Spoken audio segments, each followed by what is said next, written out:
The Red Badge of Courage by Stephen Crane. Chapter 8.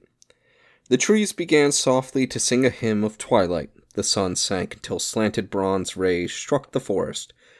There was a lull in the noises of insects, as if they had bowed their beaks and were making a devotional pause. There was a silence save for the chanted chorus of the trees. Then, upon this stillness, there suddenly broke a tremendous clangor of sounds. A crimson roar came from the distance. The youth stopped. He was transfixed by this terrific medley of all noises. It was as if words were being rendered. There was the rippling sound of musketry and the breaking crash of the artillery. His mind flew in all directions. He conceived the two armies to be at each other panther fashion. He listened for a time. Then he began to run in the direction of the battle. He saw that it was an ironical thing for him to be running thus toward that which he had been at such pains to avoid. But he said, in substance, to himself that if the earth and the moon were about to clash, many persons would doubtless plan to get upon the roofs to witness the collision. As he ran, he became aware that the forest had stopped its music, as if at last becoming capable of hearing the foreign sounds. The trees hushed and stood motionless. Everything seemed to be listening to the crackle and clatter and ear-shaking thunder. The chorus pealed over the still earth. It suddenly occurred to the youth that the fight in which he had been was, after all, but perfunctory popping. In the hearing of this present din, he was doubtful if he had seen real battle scenes. This uproar explained a celestial battle. It was tumbling hordes, a struggle in the air. Reflecting, he saw a sort of a humor in the point of view of himself and his fellows during the late encounter. They had taken themselves and the enemy very seriously, and had imagined that they were deciding the war. Individuals must have supposed that they were cutting the letters of their names deep into everlasting tablets of brass, or enshrining their reputations forever in the hearts of their countrymen, while, as to fact, the affair would appear in printed reports under a meek and immaterial title. But he saw that it was good. Else, he said, in battle everyone would surely run save forlorn hopes and their ilk. He went rapidly on. He wished to come to the edge of the forest that he might peer out. As he hastened, there passed through his mind pictures of stupendous conflicts. His accumulated thought upon such subjects was used to form scenes. The noise was as the voice of an eloquent being describing.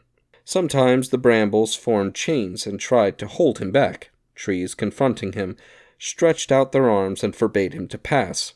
After its previous hostility, this new resistance of the forest filled him with a fine bitterness. It seemed that nature could not be quite ready to kill him, but he obstinately took roundabout ways, and presently he was where he could see long gray walls of vapor where lay battle lines. The voices of cannon shook him. The musketry sounded in long, irregular surges that played havoc with his ears. He stood regarding for a moment. His eyes had an awestruck expression. He gawked in the direction of the fight. Presently he proceeded again on his forward way. The battle was like the grinding of an immense and terrible machine to him. Its complexities and powers, its grim processes, fascinated him. He must go close and see it produce corpses. He came to a fence and clambered over it. On the far side, the ground was littered with clothes and guns. A newspaper, folded up, lay in the dirt. A dead soldier was stretched with his face hidden in his arm. Farther off, there was a group of 4 or 5 corpses keeping mournful company. A hot sun had blazed upon the spot. In this place, the youth felt that he was an invader. This forgotten part of the battlefield ground was owned by the dead men, and he hurried, in the vague apprehension that one of the swollen forms would rise and tell him to be gone. He came finally to a road from which he could see in the distance dark and agitated bodies of troops, smoke-fringed. In the lane was a blood-stained crowd streaming to the rear. The wounded men were cursing, groaning, and wailing. In the air, always, was a mighty swell of sound that it seemed could sway the earth. With the courageous words of the artillery and the spiteful sentences of the musketry mingled red cheers, and from this region of noises came the steady current of the maimed. One of the wounded men had a shoe full of blood. He hopped like a schoolboy in a game. He was laughing hysterically. One was swearing that he had been shot in the arm through the commanding general's mismanagement of the army. One was marching with an air imitative of some sublime drum major. Upon his features was an unholy mixture of merriment and agony. As he marched, he sang a bit of doggerel in a high and quavering voice. Sing a song of victory, a pocket full of bullets, 25 dead men, baked in a pie. Parts of the procession limped and staggered to this tune. Another had the gray seal of death already upon his face. His lips were curled in hard lines, and his teeth were clenched. His hands were bloody from where he had pressed them upon his wound. He seemed to be awaiting the moment when he should pitch headlong. He stalked like the spectre of a soldier, his eyes burning with the power of a stare into the unknown.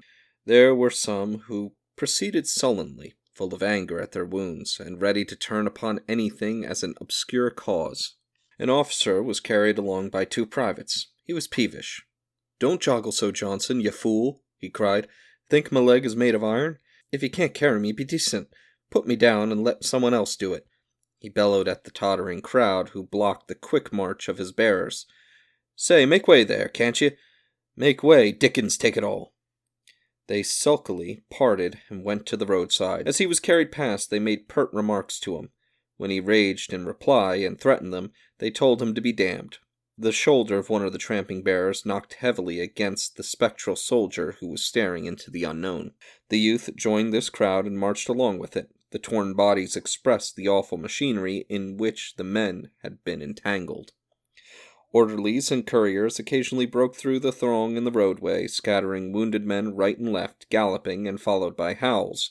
The melancholy march was continually disturbed by the messengers, and sometimes by bustling batteries that came swinging and thumping down upon them, the officers shouting orders to clear the way. There was a tattered man, fouled with dust, blood and powder stained from hair to shoes, who trudged quietly at the youth's side. He was listening with eagerness and much humility to the lurid descriptions of a bearded sergeant. His lean features wore an expression of awe and admiration. He was like a listener in a country store to wondrous tales told among the sugar barrels. He eyed the storyteller with unspeakable wonder. His mouth was agape in yokel fashion. The sergeant, taking note of this, gave pause to his elaborate history while he administered a sardonic comment. "Be careful, honey. You'll be a-catchin' flies," he said. The tattered man shrank back abashed. After a time he began to sidle near to the youth, and in a different way tried to make him a friend. His voice was gentle as a girl's voice, and his eyes were pleading. The youth saw with surprise that the soldier had 2 wounds, one in the head, bound with a blood-soaked rag, and the other in the arm, making that member dangle like a broken bow. After they had walked together for some time, the tattered man mustered sufficient courage to speak. "Was a pretty good fight, wasn't it?" he timidly said.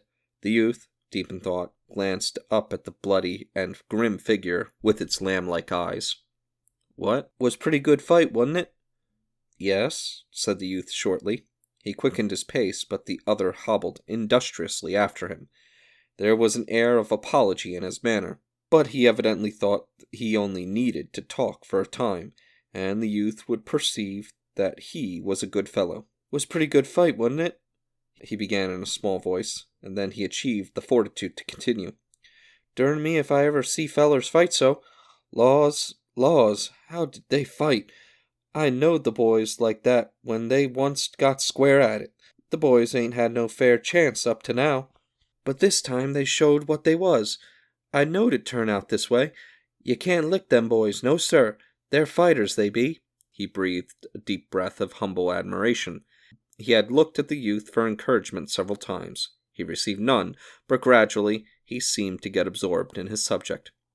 "I was talking cross pickets with a boy from Georgie once, and that boy, he says, 'Your fellers'll all run like hell when they once heard a gun,' he says.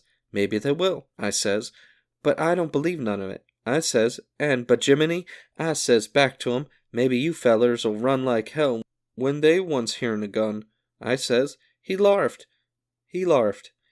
Well, they didn't run today, did they? Hey, no sir, they fit. His homely face was suffused with a light of love for the army, which was to him all things beautiful and powerful. After a time he turned to the youth. "Where you hit, old boy?" he asked in a brotherly tone. The youth felt instant panic at this question, although at first its full import was not borne in upon him. "What?" he asked. "Where you hit?" repeated the tattered man. "Why," began the youth, that is, why, I... He turned away suddenly and slid through the crowd. His brow was heavily flushed, and his fingers were picking nervously at one of his buttons. He bent his head, and fastened his eyes studiously upon the button as if it were a little problem. The tattered man looked after him in astonishment.